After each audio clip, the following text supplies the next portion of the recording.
Hello everyone, I'm going to talk to you today about photo cubism. David Hockney is the first photographer to invent photo cubism, but cubism for painters was invented many hundreds of years ago in the 1900s. It was started by a painter named Georges Braque, and he was the first artist to sort of experiment with this style. Artists simplified their paintings into basic shapes, these sort of geometric shapes.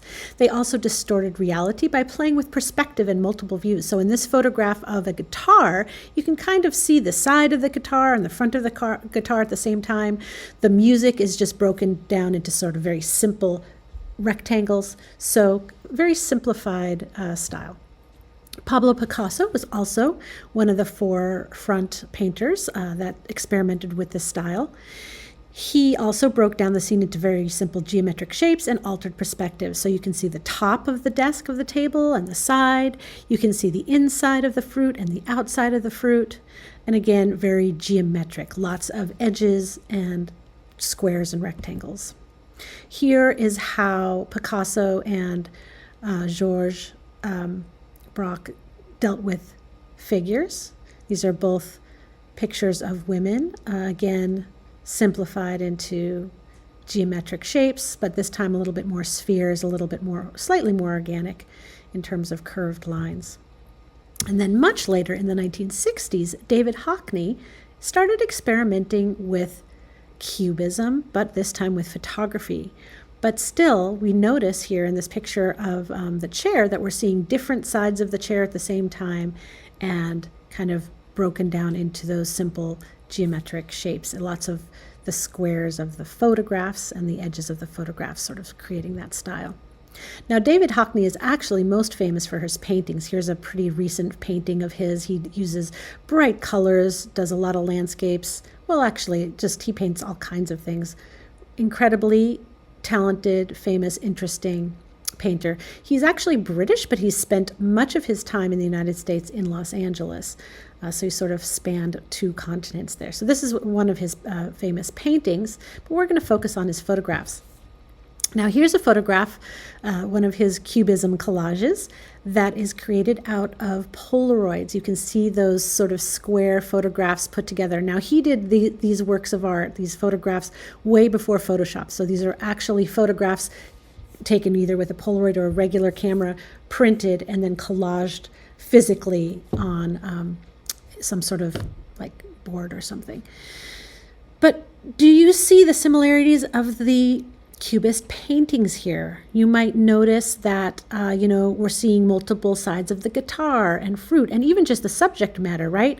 Musical instruments, still life things, tables and things. And look, we can actually see a painting by Picasso right next to this David Hockney, and you see a direct translation, not only with subject matter, but with color and composition as well.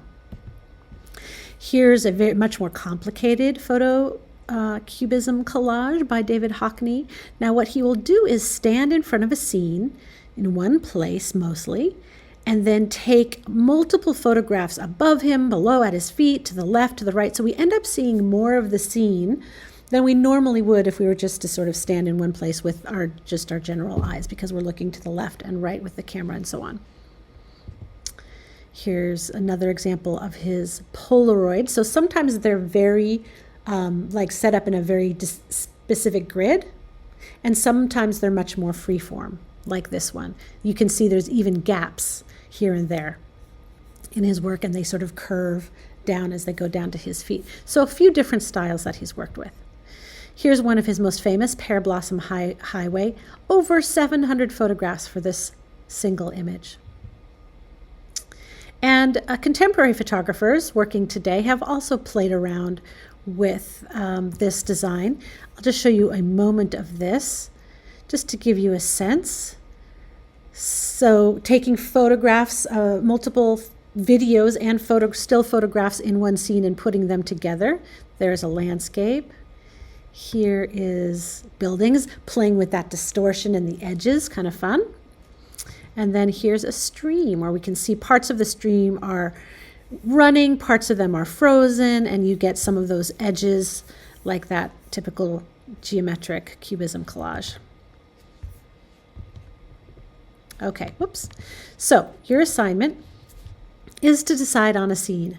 It could be a figure, it could be a landscape, it could be a building, it could be a section of the classroom, whatever you want it to be.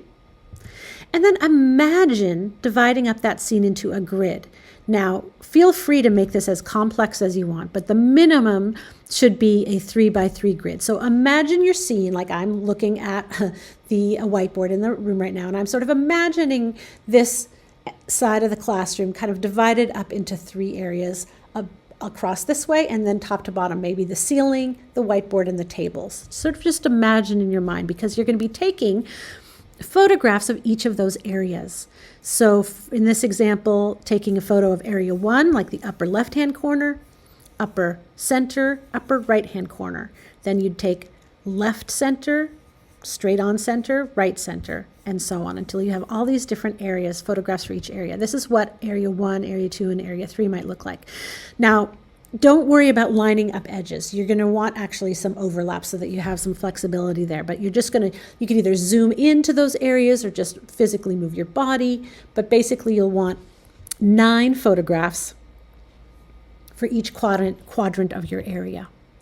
And then the step 4, I'll show you in another video exactly how to do this. But in Photoshop, basically you're going to copy and paste these photographs, resize them, rearrange them into making a cubist collage.